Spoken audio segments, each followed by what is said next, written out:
Ladies and gentlemen, today I'm joined with TNT presenter and backstage reporter Caroline Pearce. How are you, Caroline? I'm doing good. Great to join you. Thanks for having me. Thank you for coming on. Does it feel weird to change from BT Sports to TNT Sports?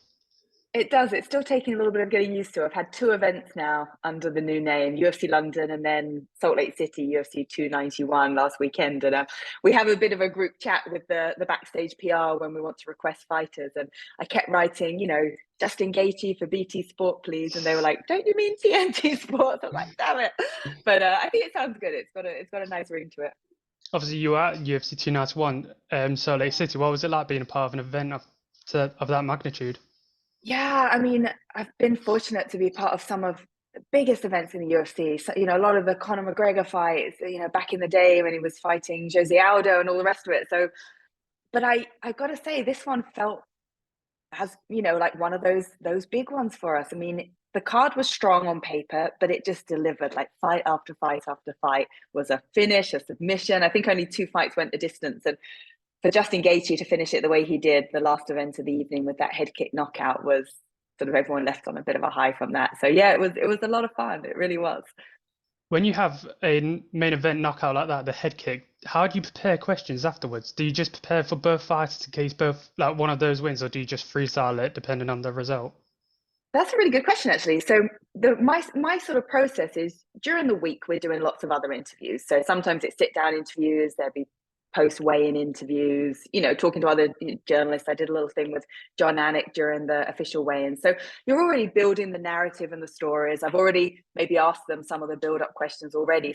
So the post-fight interview is really just a reaction to what happened with a sort of tying in all the storylines. Maybe Justin said, which he did, I'm going to be more technical, I'm going to be more patient. So if he's the one that wins, which he was, we might go back to that and say, hey, did you feel like your patience paid off and all the rest of it? But while they're actually fighting, I'm making notes. I kind of have like a column for each fighter, and I'm making notes on significant moments during the fight for both of them. So for example, first round, any of Dustin's significant moments. So if he wins, there's something to refer back to.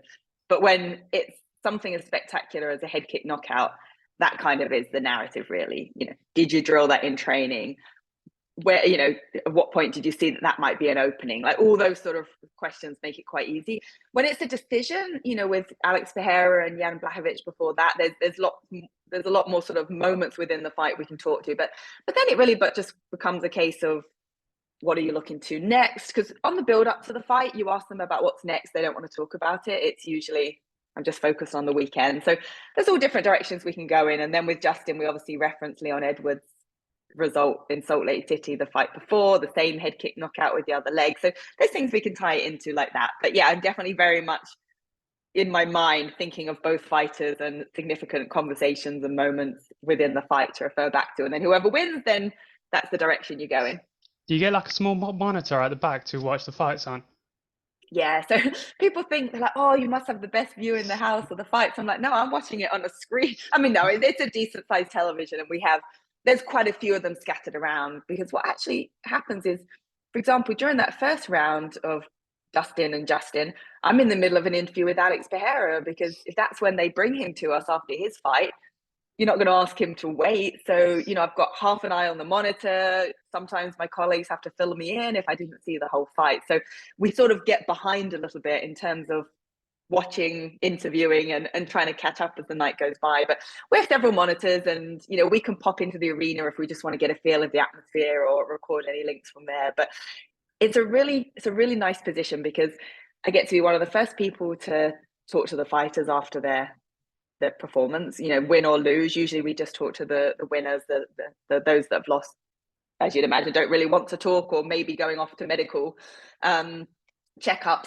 But there's just a really nice camaraderie of all the teams and family members that are chatting around us, and just the bars of, that winning feeling that they have. Justin's mom and dad and girlfriend and family are all there, and then Kamara Usman's there with him. So it's a really nice energy that we get backstage after a fight. When you go to a city like Utah, Salt Lake City, do you get to explore around the city and do like the touristy stuff as well as working for TNT Sports?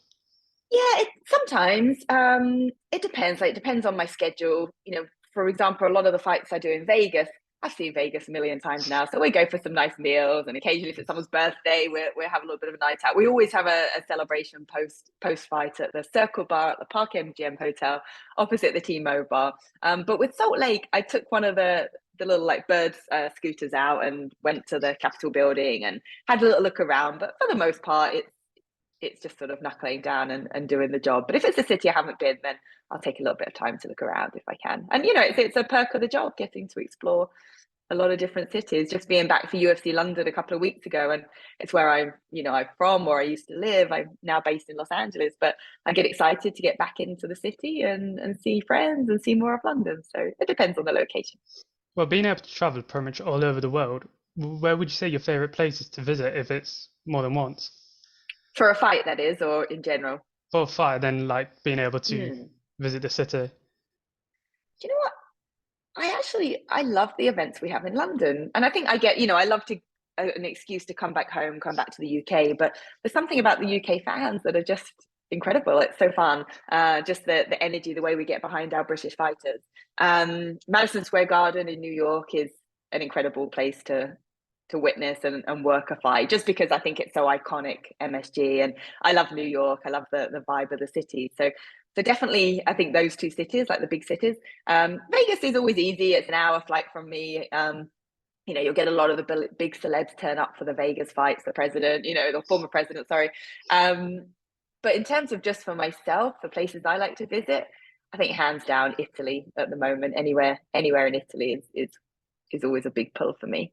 Well, we might have a UFC card there with Marvin Vettori if he Well, carries on winning at yeah, middleweight. exactly. That's true. I mean, let's hope that he can bring us to Italy. I'd definitely be down for that one. We've got Paris coming up in September. I won't be working that one, but I'd like to at some point. The Olympics are there next year as well. I'd love to be involved in that. So yeah, it's kind of the exciting cities I like to get to. Obviously, you were at UFC London, as we just mentioned. What was the atmosphere like? You were working on desk with Adam and Nick Pete. Yeah, that was really fun. We all came together to work the weigh-in show and the post show. We decided, as it was the very first sporting event on TNT Sports, we were going to go big and cover the whole event from, with a desk situated looking out over the arena, which was really cool. And just it was actually quite nice for me to have Adam played the host role, for me to have a chance to share some opinion and insights and reaction as well, which is slightly different to what I normally do. I'm normally the one asking the questions or hosting it. So that was really fun. In terms of the fights, a lot of the fights went the distance. So it was a long night from that respect, compared to Salt Lake City, where it was just finish after finish. There's a lot of long fights that went the distance. Disappointing for Molly McCann as well. We were all upset for her and some of the other UK fighters. But the main event, Tom Aspinall kind of brought it home and finished in style. So no, it was a really good night, and I hope we get an opportunity to do that more, because the boys do their fight week show. Adam, Nick, Michael Bisping, who was obviously calling the fights, doing the commentary, and I'll do various sit down interviews and sort of reporting style interviews. So when we get to come together and do it all as a big team, it's a lot of fun. So I hope we get to do more of that. Hopefully under TNT Sports there'll be more opportunities for us to sort of expand our coverage even further, because it's been good so far, but I think there's definitely more we can do. We're being spoiled as UK fans. Like the last three cards, we had pretty much all finishes on the main cards and on the prelims, so we had to have Yeah. one boring card. It's true. And do you know what? I think there was also a factor, like I don't think it was as full or at capacity as it was for Leon Edwards, because it's expensive, right, to attend. So I think a lot of fans, not only did we have the comeback fight after the pandemic in March of last year, which was huge and blew the roof off the O2, we've had, two more since. And I think with one being in March for Leon Edwards, I think people have spent a lot of money coming to London, buying their tickets. Like I said, they're not cheap. So we sort of got a little bit of a feeling that maybe having another one so soon, after the last one, a lot of people maybe weren't able to attend or come. So it was great. And it was a good atmosphere, as I said, but it didn't feel quite as full or the same vibe as maybe we've had on those previous events. Because like you said, we've been spoilt with having a lot of them coming to the UK lately, coming to London. Do you think the UFC should expand across England, maybe to Manchester, Birmingham, Glasgow? I mean, they have in the past. We've had fights in Manchester. I'd like to see it go back to Ireland as well. I think that would be, with the likes of Ian Gary now, and maybe Shona Bannon can, she gets a, well, regardless of, when she's under that Irish banner now as well. So I'd like to see us go back to Ireland. If Conor returns as well, to see a fight with him headlining in Ireland. I think there's a big call for Manchester again, with Tom Aspinall being from that part of the country. Is it Manchester itself, Wigan, or isn't it? I think he's Wigan? from. So Yeah. close enough, yeah. So I think there'd definitely be a call to bring it back to Manchester. But personally, I like the London fights. But what we know is that Dana White loves bringing the UFC to the UK. So I think that puts us in a good position to get another one probably pretty soon. I'd say probably our next one would be March next year again. I was That's sort of the month that they bring it. Yeah. disappointed that like Leon Edwards versus Colby Covington wasn't in maybe like Villa Park Stadium and having a full capacity Yeah. stadium for Leon. Yeah. No, I know. I mean, the fact it's in New York is obviously, as I said, one of my favorite venues for a fight event. I guess you could say for UK fans, it's closer than having to go all the way to Vegas or Salt Lake City or something like that, which was a kind of random location for him the last time. But yeah, it would have been cool for him to have that on home turf, that's for sure. I And just I just wonder, like, I was going to say, uh, who's going to be the first fighter to give us a stadium, in the UK, like, or wherever that might be. I'm just hoping that weather-wise, planning-wise, that can happen at some point. I think that would be huge. got to think if Tom Aspinall was able to capture the heavyweight title as well, having Leon and Tom main event co-main. Yeah, that would be insane. So I think the plan is for Tom to be on that New York card with John Jones and Stipe Miocic headlining the New York card. It looks like, I don't think it's been officially announced, but I think it's Leon and Colby will be that co-main. So we have two title fights. I think they put Tom on that card as well, whether it's against the winner of Cyril Gane and I think it's Spivak, or whether it's him against who's the Pavlovich, and that's the fight that happens. I think you've got to say that's Tom next in line for that heavyweight shot if he wins in New York. The question is, will John Jones still be around? We're trying to say that maybe young blood like Tom can entice him for a new and exciting opportunity, or he might say, "Why risk it? I've won it. I've defended it, and I'm disappearing off into the sunset now as one of the greatest, if not the greatest of all time." So, be interesting to see what happens. How do you see that matchup if it does happen, John Jones versus Tom Aspinall? Oh, I thought you were going to say with Stipe. Oh, with Tom Aspinall. Tom has all the skills to do it. He is a fast heavyweight. His movement's incredible. And like he said, we've only seen a fraction of his game. We haven't seen enough of what he can do and says he's been doing in training to really know what he'll look like against John Jones. Likewise with John Jones, we barely saw a round of him at heavyweight. We know who John Jones is and what he can do. So I don't know. That's the test. When to step up to that level against someone like John Jones is a whole different animal. And I think with John Jones, it's not just the fighting; it's that mental or psyche during the whole fight week of somebody of the stature, if you like, and stardom of John Jones, which I think takes a special kind of fighter to kind of come in there with the confidence they need to beat him. Can Tom do that? Yeah, absolutely. And I hope we get a chance. But as how that fight goes, I've got no idea. No idea. But I like to see it. Talking about John Jones, he's one of the fighters you've interviewed. Who has been one of your favorite fighters or like personalities in MMA that you've been able to talk to? Oh, God, there's so many, and I've obviously got to mention Conor McGregor because of the level of superstar he is. But I've been interviewing him since he was very first in the UFC, and have a good friendship with Conor. So it's funny that you're talking to this superstar, yet he's really, in the way the conversations I'll go, between the two of us, it's always been very respectful. He's one of those fighters that addresses you by your name, Caroline, and I've always really enjoyed my conversations with him. You never know what you're going to get. He's great on camera. It's always guaranteed to be a good interview and always means you're part of a huge event. So Conor McGregor, I had an opportunity to do, it was in Scotland and it was an evening with Conor McGregor. So I hosted this evening with Conor McGregor. So it was outside, it was after he fought Mayweather. And it was in a big arena and everyone turned out to just sort of listen to this interview with him, and fans had a chance to take pictures and stuff. And we had a really good conversation then. So I've always really enjoyed those conversations with Conor. And then as much as there's translation involved, Charles Oliveira just has an aura about him. So when you interview him and, the team of people around him, you just feel there's a special energy about being in his presence, and he's just such an exciting fighter. And then you've just got ones that are really good talkers, like Michael Chandler. Just put that microphone in front of him. He's a company man. He'll talk away. And Michael Bisping was always like that as well. Just give Mike the microphone, and he'll give you some good sound bites. But I always like talking to Molly McCann as well. I mean, I've cried with her. We've laughed, the highs and the lows of she wears her heart on the sleeve. So many incredible sort of interviews and fighters I've had the pleasure to talk to, but they're the ones off the top of my head that I'd think of. But talking about Charles Oliveira with a translator, with him now learning English, might not need a translator.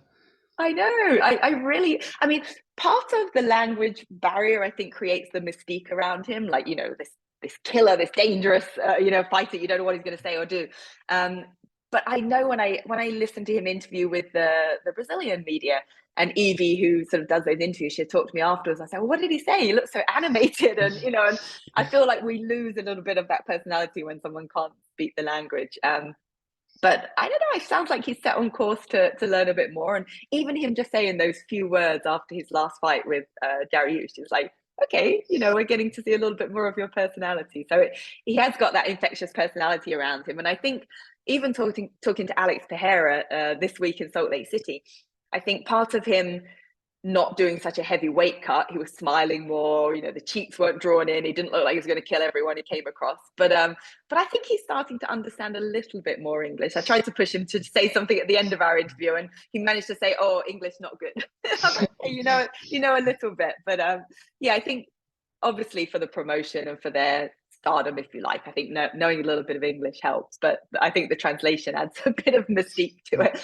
And interestingly, often when we have interviews with translation, they don't get the views or the hits that you'd expect, that you get with English speaking fighters. But with Charles and Alex, that's not the case. People still want to listen through it and hear what they have to say. So does it feel as intense talking to Alex Pereira as it does looking on camera, maybe through YouTube when you're interviewing him? So you mean it looks intense, and you're asking if it is feels it that intense intense? in person? Really? No, I mean, to be honest, like I said, I think last time out, more intense. This time he seemed happier. He was eating.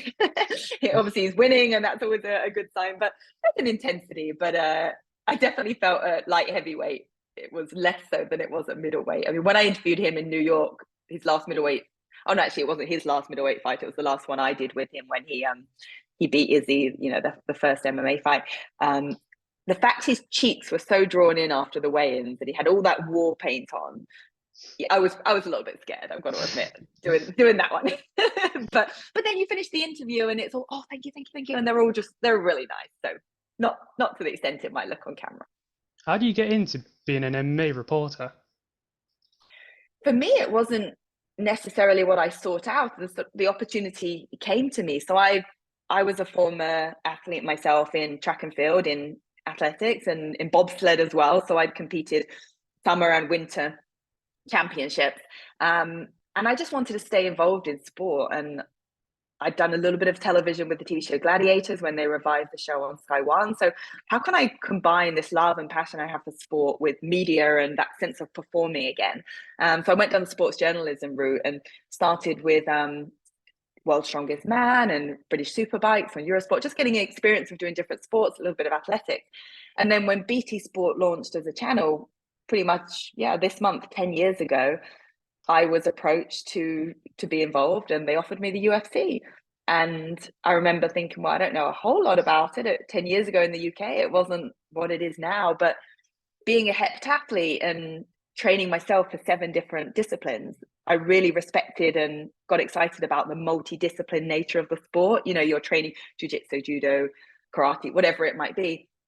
So it really appealed to me. And then I've always had the opinion that you say yes and you learn, and when a great opportunity is presented to you. And I didn't know an awful lot at the beginning, but I did know I do study hard. I watched hours and hours and hours of back tape of everything I could. And as soon as the fighters started coming on our show, because we used to have a studio show with a live audience in the beginning at the BT Sports studios, and you develop that sort of human interest and the storylines behind what makes someone fight, then I just fell in love with it. I absolutely fell in love with it. So I then found myself also working for UFC Fight Pass, traveling all around the world doing this job, staying up as you have to in the UK till 3, 4 in the morning to watch the fights. And it's what brought me to America in the end as well, to move out to LA. So it was something that I didn't seek out. I sought out sports journalism and I loved that, but this particular sport kind of found me, I guess, and I fell in love with it. And 10 years later, it's become a huge part of my life. So kind of crazy, really, how things come about. If someone had said to me back then, "Oh, you'll be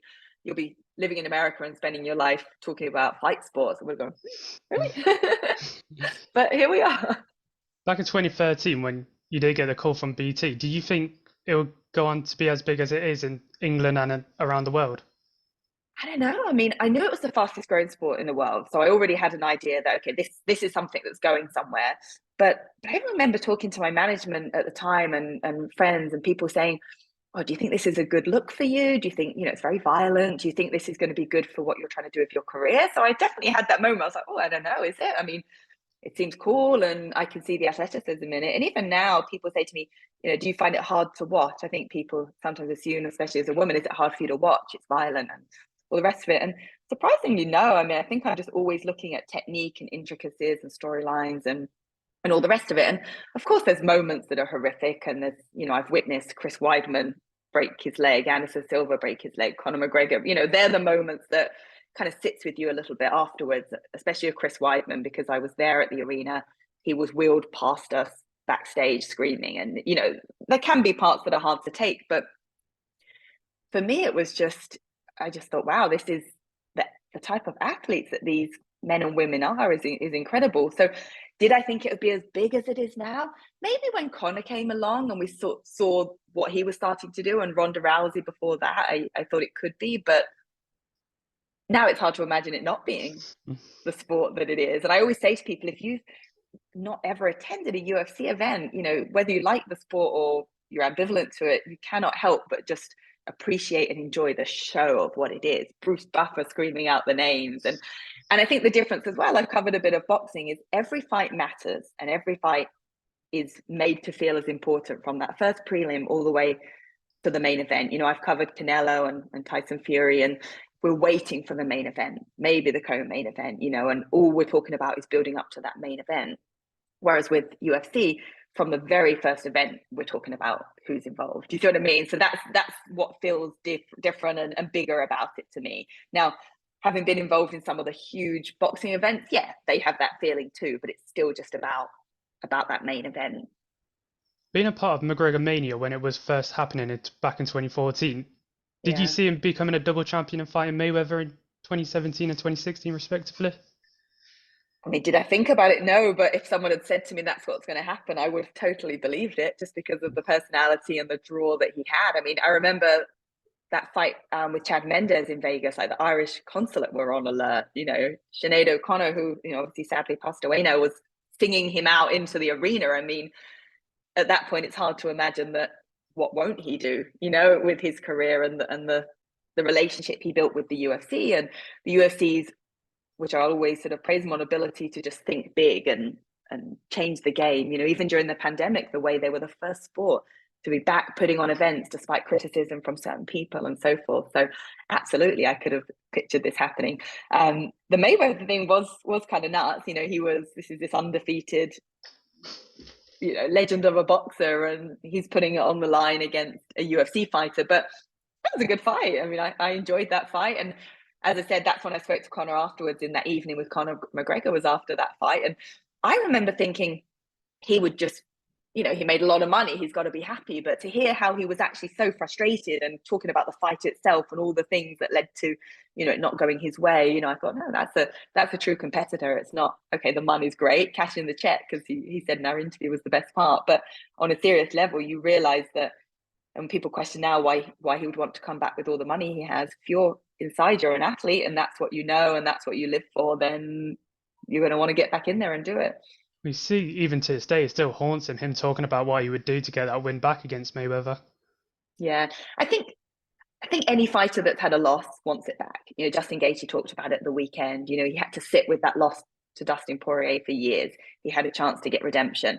Poirier had to sit with that loss to Conor until he had a chance to get redemption. And that's not always the case for a lot of fighters, but not everyone or athletes in whatever sport it might be, you don't always have that opportunity to get it back. And I think when fighters do, then quite often the tide turns and it goes the other way because that person's been sitting with that feeling, replaying that fight, what they would have done differently. Conor was to fight Mayweather again now. Maybe that would be different. Who knows? You briefly talked about the pandemic and what the UFC did. Did it hurt your career with it being a lockdown and not being able to report backstage?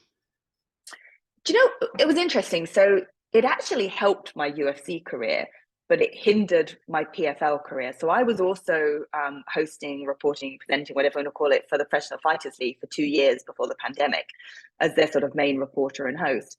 And when the pandemic hit, they just completely shut down all events and production. And we were all on hold.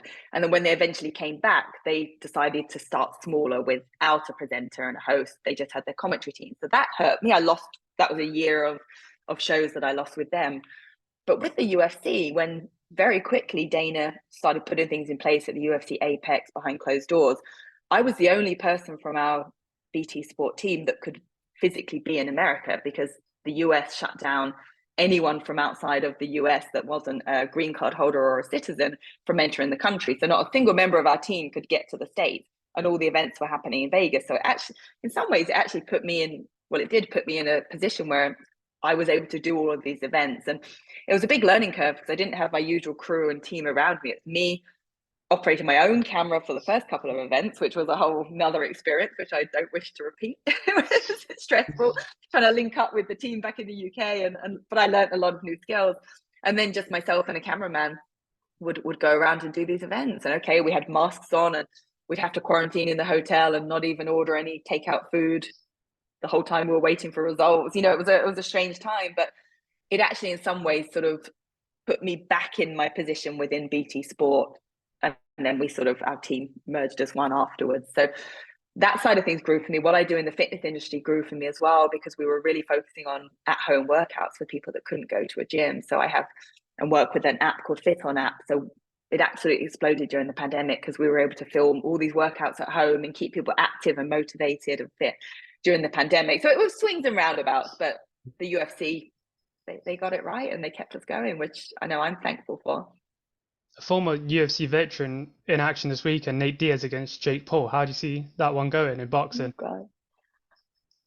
I don't know. I was actually watching the Jake Paul Netflix documentary last night, actually, and I found it really interesting. And I know a lot of the purists of boxing don't necessarily like what he's done with the sport, but I've interviewed him and covered one of his events. It was the Tyron Woodley one the first time, and I respect that he's training like an athlete. He takes this very seriously, and I think anyone that's willing to put themselves in a ring or a cage deserves respect. Even Mike Tyson on the documentary is saying he's almost in some ways saved boxing from what many people would say was on the decline, and maybe got more eyes on it.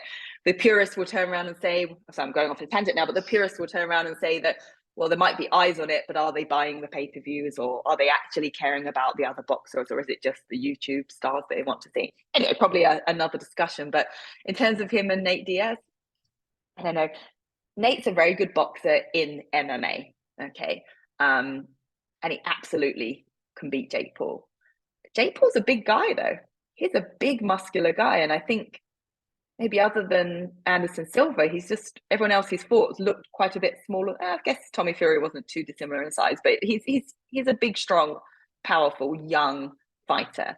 But Nate Diaz is a mean son of a gun. So he's not going to go out easily. And I like Nate a lot. And after his last and final for now UFC fight, we got him sorted out with a power plate machine that I work with, the vibration training machines. And he was literally promoting it on Twitter this week, saying, "Oh, thank you, Caroline, for hooking me up." So he's working and preparing and recovering with the best tools in the business. So I'm backing him to do well. But I'm also, good friends with, or say good friends, friends with Nikki Sabadarian, Jake's manager, because he used to be involved with the UFC as the, I think, chief financial officer. So I like both parties, and I just hope we get a really good fight. I just hope we get a really good fight with some entertainment thrown in and all the rest of it. So what do you think? How do you see that one? I mean, I think Jake Paul, from just a boxing standpoint, from experience, might take Nate, but then again, he's been boxing and been around boxing gyms since he was like 13 years old or something, so he's not like a novice like Tyron Woodley or Ben Askren. Yeah. Nate is a striker. Nate is, I mean, he's incredible jiu-jitsu, obviously, but he is a phenomenal striker. And I think, yeah, again, watching it back last night on the documentary, seeing Ben Askren go in there, was like, Ben's a wrestler. It's a whole different story. I was surprised with the Tyron Woodley outcome, but landed an incredible shot. So I'll definitely be tuning in. Well, as well as combat sports, do you watch any other sports? Yeah, absolutely. Now I live stateside, and my fiance is a huge American football fan, so we watch a lot of NFL during the season. I'll always be interested in any Olympic sport. I mean, having been a track athlete myself, so I love watching the track. I still keep up to date with football or soccer, as I have to say now. I live here. Still keep, but one of one of my favorite sports is also the Formula One. So, and we're getting a lot more events here in the States. The Miami, the Vegas one coming up, and it's since again I think it was the Netflix documentary Drive to Survive here. It's become really popular. So I just love all sport. I definitely love all sport. Well, Caroline, thank you so much for your time. I truly appreciate it, and thank you for coming You're on. welcome. Of course. Great to talk to you. Thank you. Thank you so much.